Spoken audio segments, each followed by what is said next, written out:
भाई बहनों, आज की रोटी की हर सदस्यों के लिए यीशु ख्रिस्तांची मधुर नावांची सप्रेम नमस्कार. आज की दिन 9 फेब्रुवारी 2025 रविवार. देवाच्या जवळ या आणि तो तुमच्या जवळ येईल. आपल्या हाताचे शुद्धीकरण करा हे पापी जनानो, आणि आपल्या हृदयाचे शुद्धीकरण करा हे दुहेरी मनाचे लोकांनो. याकोब अध्याय 4 8 वचन. तुमच्या हृदयात नेहमीच देवाची जवळ जाण्याची तीव्र इच्छा असली पाहिजे आणि त्यांच्यासोबत अधिक जवळून जगण्याची लालसा हवी. देवाची तुम्ही खऱ्या अर्थाने देवाची उपस्थितीचा आनंद अनुभवू शकता आणि त्यांच्या प्रेमाने परिपूर्ण होऊ शकता. धर्मनिष्ठ आत्म्या असे हात नाही काय? हे परमेश्वरा, माझी या पृथ्वीवरील एकमेव इच्छा तुझ्या अधिक जवळ जाण्याची आहे. तसेच प्रभूच्या चरणी प्रेमाने नमस्तक होत तुम्ही म्हणू शकता, पिता, मी तुझ्या अधिक जवळ यांची आस धरतो. पवित्रतेमध्ये आणि प्रार्थनेच्या जीवनाद्वारे ती तुझ्याशी अधिक निकटाचा संबंध प्रस्थापित करू इच्छितो. तुम्हालाही त्यांची उपस्थितीने परिपूर्ण व्हायचे आहे काय? असेल तर संपूर्ण मनाने मागा.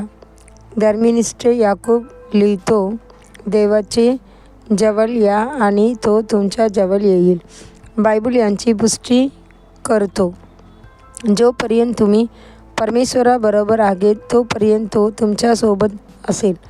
जर तुम्ही त्यांचा शोध घ्याल तर तो तुम्हाला सापडेल, पण जर तुम्ही त्यांचा त्याग केला तर तो तुमचाही त्याग करील. दुसरी इतिहास 15 अध्याय 2 वचन. नव्या करारात येशू ख्रिस्ताने या विषयावर एक सुंदर दृष्टांत सांगितला आहे. उत्पत्तीत पुत्राचा दृष्टांत. जेव्हा तो पुत्र आपल्या पित्याकडे परतण्याची निर्णय घेतो तेव्हा त्यांचा पिता आनंदाने त्याला भेटण्यासाठी धावत जातो. बायबल सांगतोय, तो अजून लांब असतानाच त्याचे पित्याने त्याला पाहिले आणि त्याला दया आली आणि तो धावत गेला आणि त्यांच्या गळ्यात पडून त्याला चुंबून दिले. लूक 15 अध्याय 20 वचन.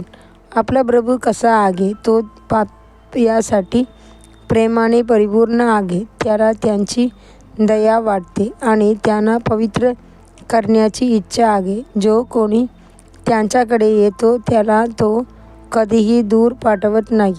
या जगात अनेक धर्म आणि पंथ आहेत. प्रत्येकामध्ये लोक देवाची शोध घेतात, पवित्र स्थळे शोधतात, पर्वतावर किंवा उगामध्ये तपस्या करतात आणि देवाला शोधण्याची प्रयत्नात शरीर आणि आत्म्यावर कठोर कष्ट घेतात.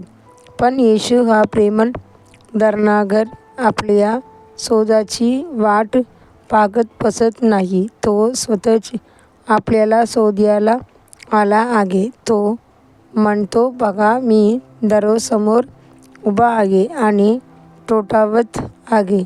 कोणी माझा आवाज ऐकला आणि दार उघडले तर मी त्यांच्या घरी येईन आणि त्यांच्यासोबत भोजन करीन आणि तो माझ्यासोबत करील.